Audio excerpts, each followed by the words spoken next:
Lewis Hamilton is going to Ferrari. It is now official. The bombshell of all bombshells has been announced. It's been confirmed. At the end of the 2024 season, Lewis Hamilton and Mercedes are parting ways, and Lewis Hamilton will be donning a red driving suit. Oh my goodness, this came so far from left field. Now, there have been rumors for a while that Ferrari were poking around at the possibility of signing Hamilton, but nothing ever materialized. It seemed like a bit of smoke and mirrors, or maybe a way for Hamilton to get better dollars on his Mercedes contracts.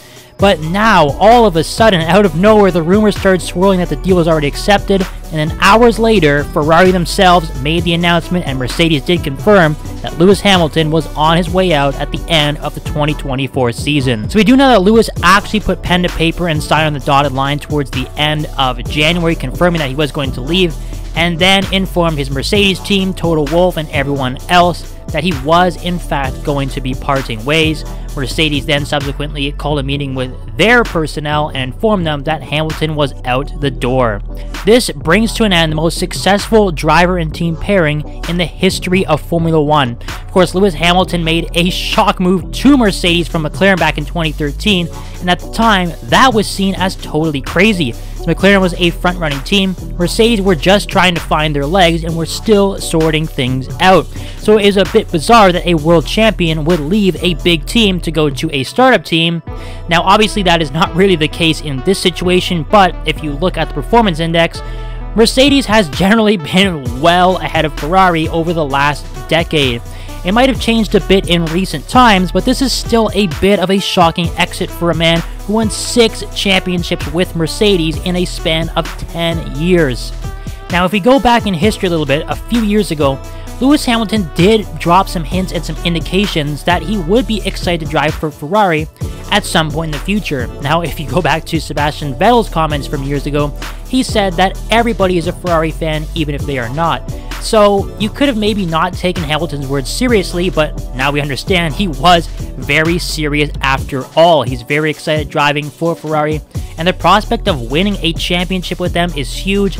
I don't think any driver on the grid would ever dispute that winning a championship with Ferrari is just bigger than everything else.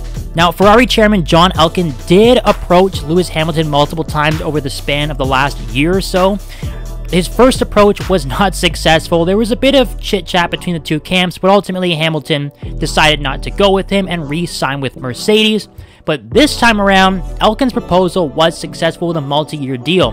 We don't know how long this deal will last just yet, but we do know that Lewis Hamilton will be pairing Charles Leclerc, who also signed a long-term deal with Ferrari, and Carlos Sainz is the man who will be making way for Lewis Hamilton. Now, what that means for Carlos Sainz, we really don't know. We'll get into that in another video, but for now, we do know that Hamilton and Leclerc should be a super duo for Ferrari starting in 2025.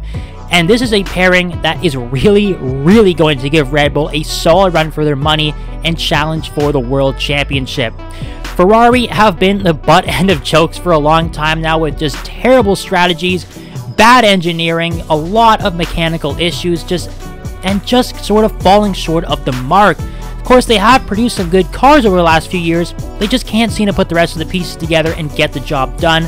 Now they believe that Lewis Hamilton is the man that will guide them back to success. And honestly, what a fairy tale story it would be if Lewis Hamilton broke Michael Schumacher's championship record driving for Ferrari. That would be out of this world, and there's got to be a bit of Lewis Hamilton that's probably thinking about that in the back of his mind. But for now, guys, we'll have to wait on further developments about the contract, how it all came together, more discussions between Elkann and Hamilton, as well as Hamilton and Toto Wolff. We'll have to see how that conversation went. But this ends a long relationship with Lewis Hamilton and Mercedes. Obviously, when he signed with McLaren when he was 13 years old, they were still the engine providers for McLaren. So he's really been with them for his entire life, basically. But now it's going to be really interesting to see how he adjusts for Ferrari and if he can win that 8th Drivers' World Championship for the Scuderia. So guys, let's stay posted to some more updates from Hamilton, Ferrari, and Mercedes. But until next time, stay posted to Racing Direct, and we'll see you then.